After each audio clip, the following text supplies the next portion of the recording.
এজন্য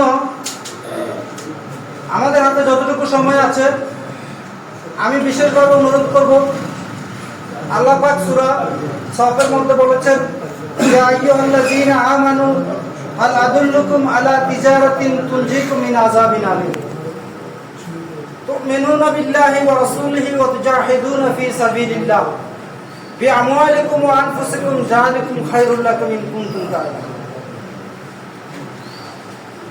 হে ঈমানদারগণ, তোমাদেরকে কি আমি এমন একটি ব্যবসার সন্ধান দিব যা তোমাদেরকে কঠিন পীড়াদায়ক আযাব থেকে রক্ষা করবে, আর তা হচ্ছে তোমরা আল্লাহ এবং আল্লাহ রাসূলের প্রতি ঈমান আনবে এবং তার পথে সংগ্রাম করবে, জিহাদ করবে মাল এবং জান দিয়ে। এটাই তোমাদের জন্য উত্তম যদি তোমরা বুঝতে পারো। এখন বুঝের বিষয় আছে আর পুঁজির বিষয় আছে। ব্যবসা করতে হলে কি লাগে? পুঁজি লাগে। এই পুঁজিগুলো আমাদেরকে সংগ্রহ করতে হবে। আমরা এখানে যারা আছে আমি বিশ্বাস করি সবাই কর্মী আছেন, রোকন আছেন। আমাদের প্রত্যেক সপ্তাহে একটা বৈঠক হয়। সেই বৈঠকে আমাদের 4টা কর্মসূচির মধ্যে 4 নম্বর কর্মসূচি হলো আমাদের রাজনীতি, আর 3টা কর্মসূচি হলো আত্মগঠন এবং ব্যক্তি গঠনের উপর। ঠিক কি না? ঠিক। এই আত্মগঠন এবং ব্যক্তি গঠন না হলে আমরা মানুষকে দাওয়াতি কাজ করতে পারবো না।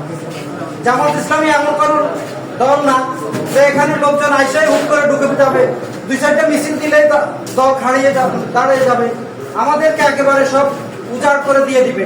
আমাদের একনিষ্ঠ যারা, শুধু তারাই আমাদেরকে ভোট দেওয়ার জন্য প্রস্তুত থাকবে বিনা শর্তে। আর যারা আসবে তারা সৃজনালী, হয় দিবে নাও দিতে পারে। টাকার অঙ্ক, অর্থের অঙ্ক, সুযোগ সুবিধা যেদিকে বেশি দেখবে সেদিকে দৌড়াবে। আমাদের মতিউর রহমান আকন ভাই বলেছিলেন যে জনসমর্থন হলো সাগরের ঢেউয়ের মতো, যেদিক থেকে বাতাস আসবে সেদিকেই উঠবে। এই জন্য আমাদেরকে আল্লাহর উপর ইস্তেকামাত করে, ইসলামের বিজয় যুগে যুগে এসেছে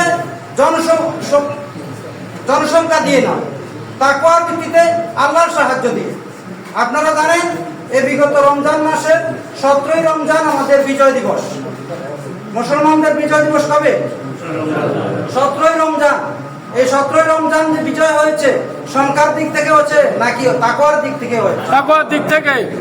কারণ এখানে সংখ্যা অনেক কম ছিল, সেখানে আল্লাহ সাহায্য করেছে আর আমাদের বিজয় হয়েছে। এজন্য আমি বলবো, আমরা যারা এখনো আমাদের মূলধন সংগ্রহ করতে পারি নাই, পুঁজি সংগ্রহ করতে পারি নাই, আমরা মূলধন এবং পুঁজি সংগ্রহ করার জন্য চেষ্টা করি। সবাইকে এই জমিনে যদি কালেমার পথ করে উড়ে বিজয় আসে, ইসলাম প্রতিষ্ঠিত হয়ে যায়, আর আমি যদি জাহান্নামী হয়ে যাই, কোনো লাভ নাই। আপনাকে আপনার আমলনামা নিয়েই কবরে পুজতে হবে। আমরা এটাকে পুঁজি বানিয়ে আমরা যেন নিজেও জান্নাতে যেতে পারি এবং এই দেশটাকে একটি মিনি জান্নাতে পরিণত করতে পারি ইনশাআল্লাহ চেষ্টা করব। সেই চেষ্টার মাধ্যমেই আমরা জান্নাত লাভ করতে চেষ্টা করব।